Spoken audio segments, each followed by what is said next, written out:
year, which is soon over, in 1975.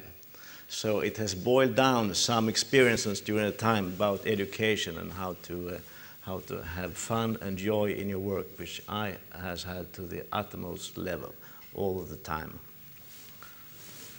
So I was given the task by Cecilia. The task for me was to talk about the subject, is it possible to achieve board certification or registration in orthopedics in Sweden within a 40-hour week?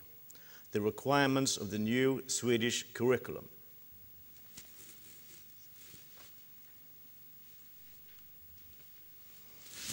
The new Swedish curriculum for certification in orthopedics was introduced in 2008, and it has certain features, and those are that it's very, very detailed, in contrast to the education previously that Eva Pontén pointed out, that this was completely without structure and without any examination. So it's comprehensive, it covers all aspects of orthopedic surgery. It's well structured, very well thought out, in time and to amount. It requires a mentor. And the mentor has demands of documentation, and there should be regular meetings between the resident and the mentor to identify weaknesses and strengths. And this meeting should be documented and presented at the end of the process when the resident is going to receive a certification. And as a difference to previous programs in education, it's now proficiency and knowledge-based, and it's not time-related. But the estimated time of duration is about 5 years. And if you cannot make it in 5 years, you have to go on as long as it takes to receive the certification. It might take a whole professional life, I don't know. So, but to finish with this presentation of the curriculum, it's very good, but is it realistic? The feature of the curriculum is that it's subdivided in 4 regions of interest. First of all, it concerns medical competence, and it has 12 parts. And these are basic clinical and surgical technique, and it states from the very beginning that the resident should be able to tie a surgical knot with a one-hand technique and with a two-hand technique. And if you cannot do that, you cannot proceed. So start training immediately. And also, you should be familiar with all the technical instruments. You should go to the skills lab to learn how to manage a power drill, how to hold forceps and scissors, and how to do that. There is no reason to do that in the open wound on the patient. You know, the air industry has already realized that. They have simulators and all that to train all the situation, but strange to me, sometimes you have residents, it comes as a new thing that how you should use a pair of scissors or a jiggly saw or whatever. You should also have knowledge of basal pathophysiology, initial trauma management, pediatric orthopedics, spinal disorders and trauma, upper extremity trauma and disorders, lower extremity trauma and disorders, degenerative joint disease, etc., etc. Nothing is excluded. Then comes the second region of interest. That is ability to communicate, and it has 3 parts. It contains dialogue, patient information, etc. And number 3 is leadership. It has 3 parts. It concerns mentorship, cooperation, and such things.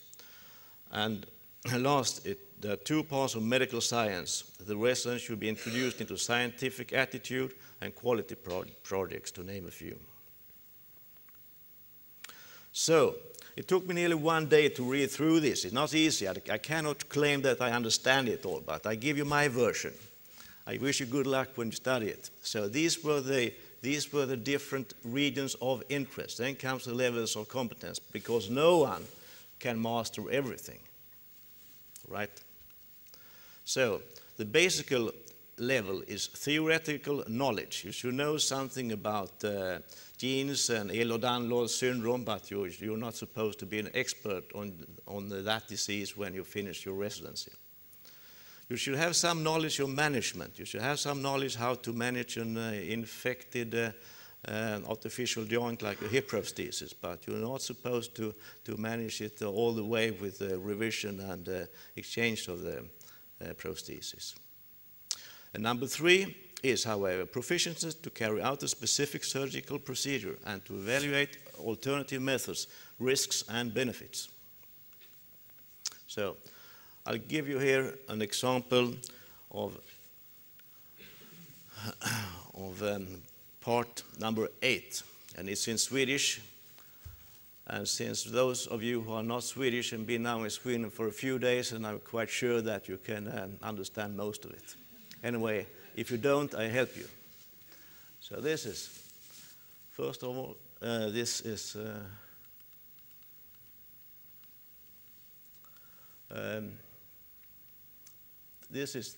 the level 1, 2, 3.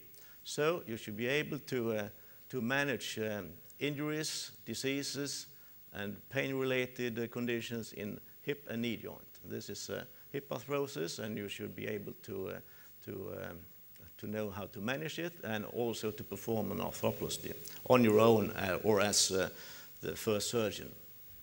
You should be able to manage, you have theoretical knowledge of complication after arthroplasty, and you should be able, of course, to reduce a dislocated total hip. So it goes on like this, and as far as arthrosis of the knee, you should not be able to do a arthroplasty of knee, but you should have assisted at the foot to have knowledge about how to perform it. And the same applies to tibial osteotomy. And then you should have theoretical knowledge about alternatives as standard methods with complicated joint disease. And you should have some knowledge about revision of arthroplasty of hip and knee. And this goes on and covers all aspects, and I think it's very good, very structured, but I don't fully understand it. So, what are we facing? The residents' working hours, holidays, and leave on call compensation in Sweden. So this is from the Swedish horizon, of course. So, but I think that the conditions are virtually the same in the other Scandinavian countries. So we have a 40-hour week at most units, more at summer. 5 weeks of holidays. 7 weeks leave for on-call compensation, on the average, reported by Dr. Daniel Wenger in Malmö.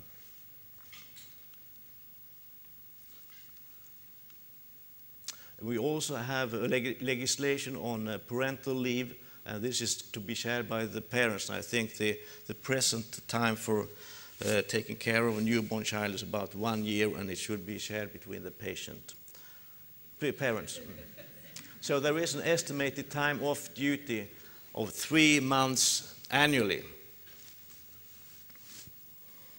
And for those of you who are not familiar with the Swedish on-call compensation, it's such that if you work 1 hour between 12 at midnight and until 7 o'clock in the morning, you get, if you work on 1 hour, you get 2 hours compensation. And the same is the same for Saturdays and Sundays. So it adds up quite a lot, even though you go home and after one on-call rota.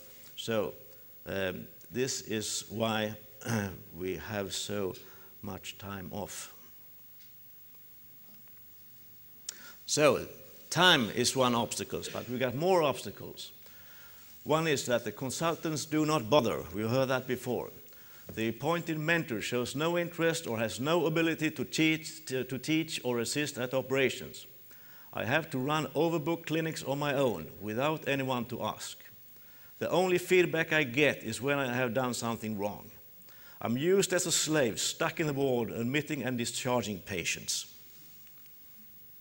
You all heard that. So is this mission possible? No, it's mission impossible. It cannot work. So what changes are needed? And this is my personal view after 35 years in orthopedic surgery. I think we have to introduce an old novelty. That is, as we heard before, the master-apprentice relationship. So this is, orthopedic surgery is a kind of handicraft. So it's manual skills. And if you're going to be a bricklayer or a carpenter, how do you learn it? Well, you go with a master to learn it. And in Malmö, I've tried to introduce combined clinics, as you have in the United States. And that is very, very efficient. It doesn't mean that the consultant is going to see all the patients, but he's there, and the residents, he can have one or two seeing all the patients and supervised by the consultant, who is going to see how the resident performs, how he performs the clinical examination. Because as an examinator in the Swedish board exam that we had here last Monday, the thing that the young orthopedic surgeons find most problematic, and what we find most inferior, that is the technique of clinical examination. And I think there's nothing wrong with the students or residents, but they have done it on their own, and no one has really discussed how they do it. And it might be so that even the consultants cannot perform an adequate clinical examination, but if there are two who cannot do it, they can agree what they cannot do, perhaps. So I would emphasize the importance of that. And joint days at theater and joint ward rounds.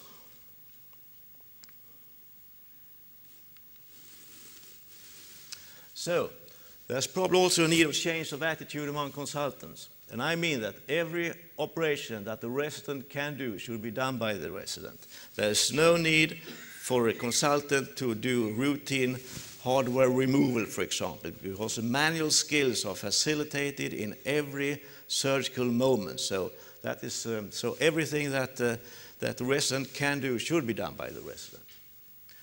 Is there a need for a change of attitude among residents? Well, I would emphasize the individual's own responsibility to train technical skills using Skills Lab, follow current literature, using web-based interactive educational programs on osteosynthesis, etc. So, and the thing is that the more you learn, the more you know, the more interesting will the job get.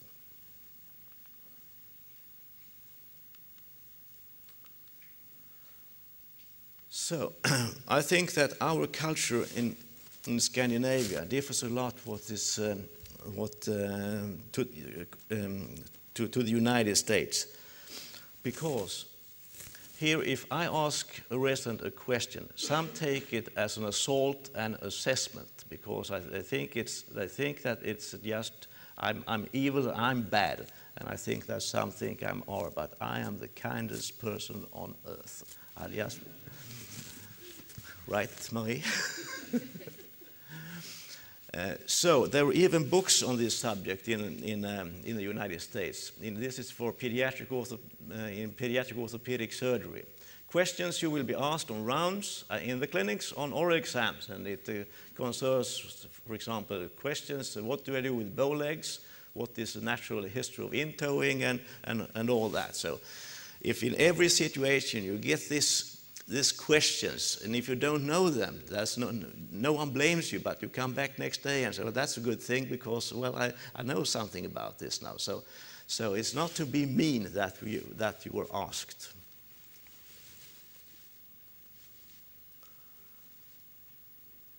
I think that's no bigger harassment or insult than to be seen that is not to be seen. If no one cares, then you really are harassed. I think it is like that. So to ask a question, is that harassment? No way. Now it's very interesting because there's been some research on the factor of time in education. So does the number of working hours per week affect surgical skills? Lately in the British Journal of Surgery, I came over an article with the title Transatlantic Comparison of the Competence of Surgeons at the Start of the Professional Career. So it was a comparison between Dutch residents in surgery who had a 38-hour working week and Canadian residents who had 80 hours working week. And they were assessed by 20 Canadian and 5 Dutch surgeons in Canada and 19 Dutch and 6 Canadian in the Netherlands. And the result that there was no difference in theoretical knowledge or clinical analysis evaluated by a valid test. There were no differences in technical skills, but the Canadian surgeons performed better in tests of management and solving of problem cases and had better communication skills. So the conclusion is that knowledge and technical skills can be achieved with fewer working hours, but the ability to solve complex cases should be trained in a longer perspective, which is, of course, not astonishing. So, Gloria Orthopaedics in Aeternum, to eternal glory for orthopedics. Thank you very much.